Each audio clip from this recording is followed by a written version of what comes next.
Getting rich is actually so easy. All you have to do is be born into a rich family, right? Sadly, that can't be the case for all of us, but there's still plenty other ways that you can get rich and attain wealth. So, as a struggling college student myself, I know all too well about the pressures of trying to balance school, work, and personal life. And at the end of the day, be like, am I really getting ahead here? It's not guaranteed that you're gonna get that dream job or be able to build that life that you dream of, right? It's gonna take a little bit more, right? So a couple of years ago, I actually found myself in a really difficult situation. I was really behind on bills, racking up a whole bunch of credit card debt.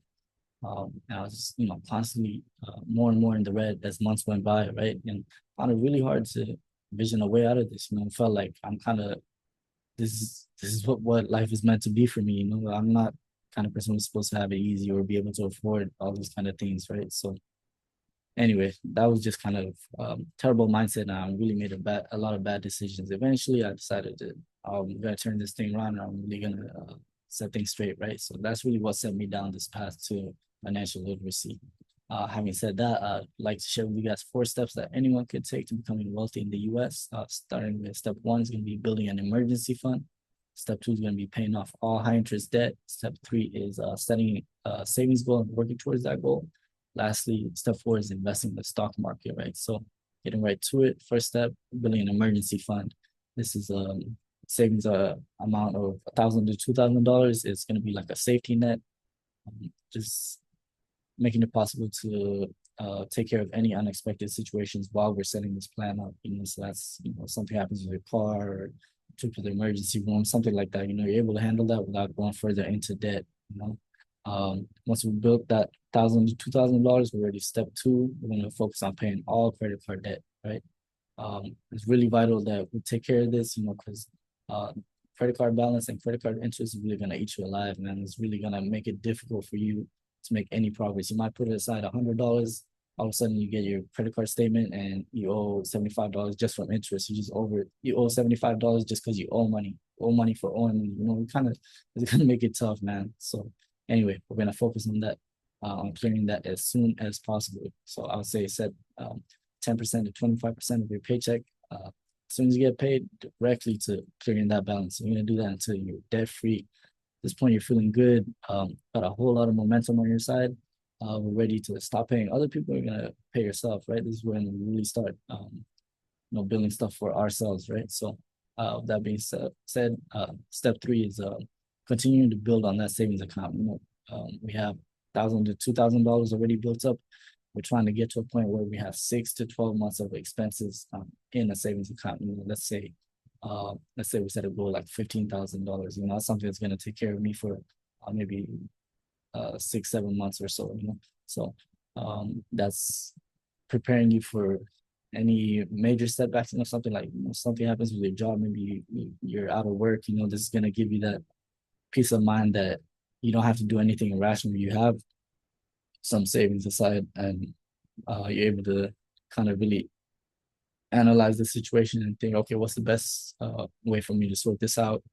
So that's really what that savings is for. And also, you might want to take a trip, a vacation, and again, this is without having to go into debt again. The debt is bad. So we're good. We worked hard to get to this point. You deserve a trip. You deserve a vacation, $2,000 vacation. Like you built up $15,000. It's $2,000 anyway. So that's great. So that you set whatever goal you have, and again, setting aside 10 to I'd say 10% to go towards savings off of each paycheck. To go along with the savings point, I just want to show you guys really quickly. App that I really recommend is Cash App. People really think Cash App is just for sending and receiving money, but they have really good banking tools, and it's a really good banking app. So anyway, I just want to show you. If you go right here to your paycheck and you set up direct deposit with your employer, they have this thing right here where you can set up distributions. Right, default is 100% cash balance. It's like 100% of your check going into your checking account is just available to use with your debit card, right? What you can actually do is click right here on savings and set that to 10%. So what that's doing is automating your saving, right? So as soon as you get paid, as soon as your paycheck is available to you, automatically 10% is going into a savings account. And I can show you right here really quick that it is at an interest of almost 4%, right? Which is a great amount. So all about making your money work for you. You know, whatever money you're putting aside is slowly growing. These little wins, they're actually going to do a whole lot for us, right? Great. So at this point, we're done with step three.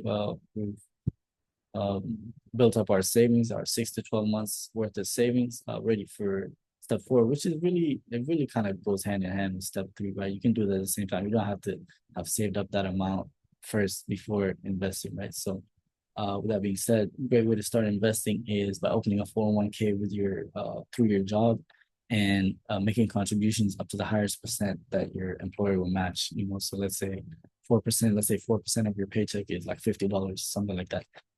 So you're contributing $50 and your employer is contributing $50 for you. So that's $100 going um uh into your asset portfolio. It only costs you 50, you know. So that's a really great way to, you know, slowly build wealth, and the employer contributions really adds up, right? So also to go along with that is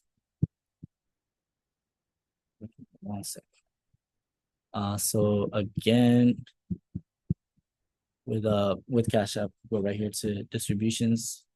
We really want to set aside a total of 15. I recommend 15% of your paycheck going towards investments. You know, so we already did 4% to a retirement fund. We have the remaining 11% that can go towards stocks. What you really want to do is pick an ETF, good ETF, something like S&P 500. Everybody knows S&P 500, right? So this is what an ETF is. It kind of is a basket of all these stocks. So S&P 500 top holdings are, you know, companies like Nvidia, Microsoft, Apple, all companies that everybody's aware of. And what that does is really just kind of reduces your risk. You're not really just picking one company that you think um, is gonna win over time. You know, you just pick something that has a group of different things.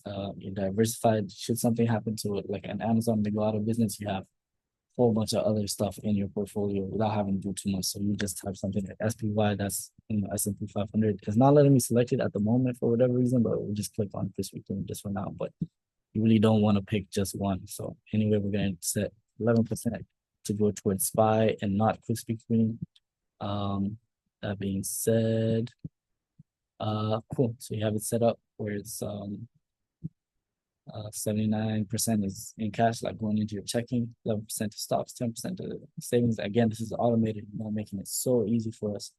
And having done that, I just put in 15% of somebody earning $20 an hour and working full time, would come out to $480 a month going towards investments. If you start at 25 and you did that for 40 years until you were 65, earning 9% a year, which is really kind of like an average for something like S&P 500, right? So in 40 years, you'd be at $2 million off of $20 an hour and just a whole lot of discipline, right? So yeah, it's really it's really mind-boggling in my opinion, right? So anyways, yeah, that's just to show you guys that anybody can do it. You know, all you need is discipline and time, you know, and all you have to do is those 4 steps, right? Build an emergency fund, pay off your debt, set a savings goal and work towards that goal, and invest in the stock markets, right? Thank you.